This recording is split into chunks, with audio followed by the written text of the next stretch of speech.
What is good, Nim fam, and welcome to another new series, Hot or Not. In this series, we take a look at the big decisions ahead of Gameweek 6 and discuss which of your FPL players to boost, roll or trade, including some of the best teams to target for the next game week. So let's get into this. This is nothing new to you guys. Alvarez was mentioned in my eye test video yesterday. If you haven't watched it, do go check it out. And at the risk of repeating myself, I feel he is a definite booster buy this week. Unlike the popular transfers of previous weeks in Mbeumo, Sterling and Son, Alvarez has been consistent with 2 goals and 5 assists this season. Yes, Grealish is coming back in and there is Champions League that could change things up. But Pep likes him and he has commented on Alvarez as a main player in that team for them. He is performing when Haaland is missing chances for fun. So I think Pep will want that reassurance on the pitch, much like what he had with KDB when he was around and not so injured. Alvarez is just 6.8 million and will rise before the weekend, I would have thought, given how quickly people are moving. And with Forest and Wolves, it's a tasty run of fixtures. And this is what I really love. When form meets fixtures, that's what I try and really target. In the last 5 game weeks, he's had 6 shots on target and 16 attempted assists, only behind Haaland in points, 4 forward. It's all about the City man this week. That said, Salah is coming into our thinking again. I was one of those who started this season with Salah, yes I know, but budget seen me have to let him go a couple of game weeks ago because I really needed to upgrade my forward spaces. That doesn't stop me considering wanting to get Salah back. I just enjoy having him in my team because you really have to consider whether or not you can spare those funds or whether you want to move them around elsewhere. For me, it also means selling Rashford, who has some really nice fixtures ahead, especially if the Højlund and Rashford partnership can get going. However, what makes Salah the player he is, that we all know and love, is the fact that he's so super consistent. He is always there or thereabouts at the end of the season. So what's changed then since the start of the season for most people? First of all, some nicer fixtures are ahead, especially game week 9 onwards.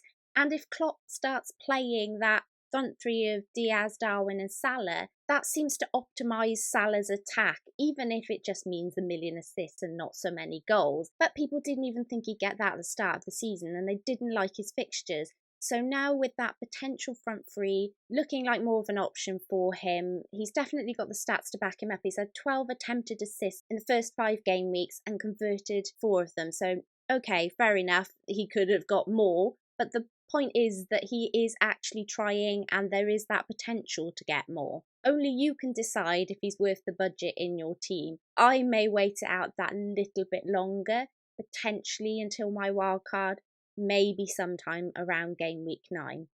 If I can stand not owning him. Before we get into the rolls and trades this week, please check out the sponsors of this video, fantasyfootballfix.com, where you can follow the world's best FPL managers. Team reveals live, link is in the description below. Okay, so Mbeumo was a must a few weeks ago and I too transferred him in after his hauls, but is he a trade?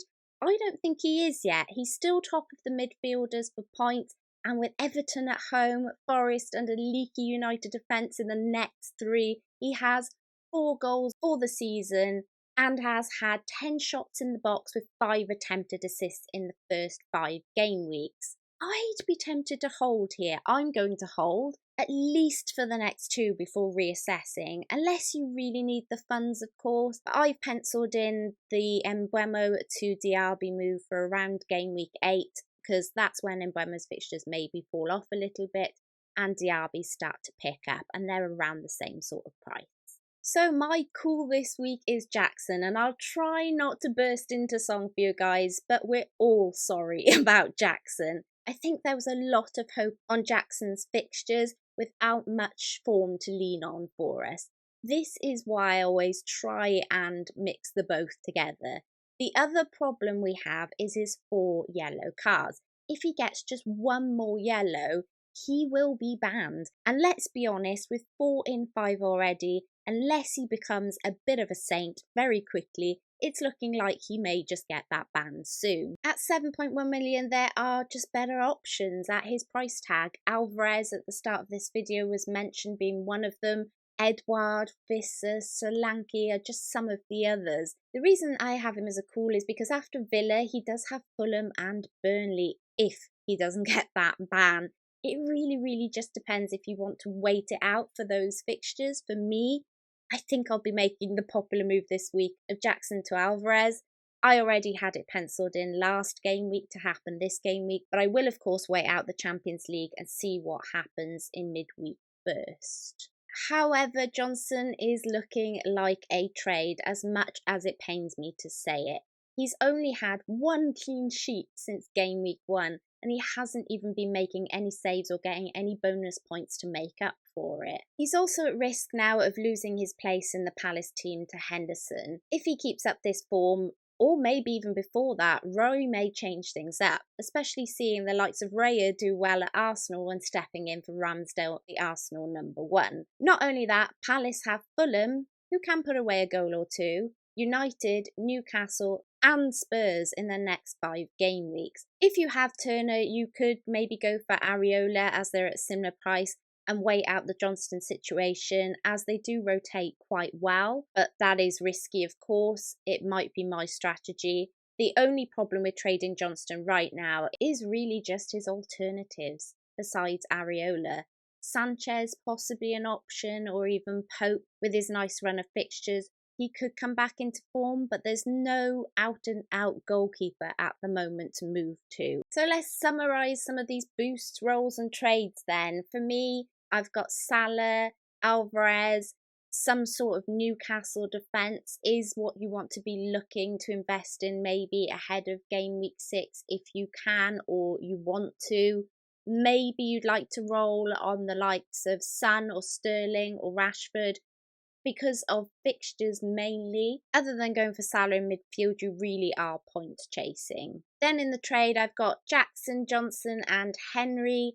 Henry, of course, picked up that nasty injury and may be out some time. Jackson and Johnson we've discussed, but do let me know who you would boost, roll and trade yourself. Now let's look at the teams you might want to target ahead of game week 6 to get in. So, for me, I know that Manchester United have been struggling a little, but they do look much better in attack than they do in defence, and I really like their next couple of fixtures. Granted, there may need to be a bit of a system change to see Bruno and Rashford back in it again, but that could happen. Ten Hag doesn't strike me as somebody just to keep playing a system if it isn't working. That's why I've got Manchester United in here. Brentford, again, I really like their fixtures. I think it was just maybe a bit of an off week for Mbeumo and Visser last week, and I do expect them to do much better going into game week 6. Manchester City being the big guns, of course. If you want to be risky and tripled up, then Foden, Alvarez and Haaland may be the ones to go. Obviously, you could maybe take a cheeky punt on Grealish if you hear he's going to be back and starting. However, I do think the double up is absolutely fine with Alvarez and Haaland. Newcastle defence, you may want to start targeting their defence from now onwards. They look much better last game week and they have a brilliant run of fixtures ahead. If you're on a budget, I'd say Botman. If you're not on a budget and you want to look for a bit of attacking threat, then I would maybe go for Shah. If you've got loads of money to spend, then you could take a punt on Trippier. And I'd put Liverpool in here for Salah, but mainly only for Salah. Because we don't know who's going to start regularly every week, I wouldn't want to say get a Jota or a Diaz. However, when Diaz has come on, he has been looking lively. Gakpo, of course, has been ticking away. But yeah, they have so many people that they could play in that front 3 position now that we are just kind of guessing about who will start. So Salah is your safest bet.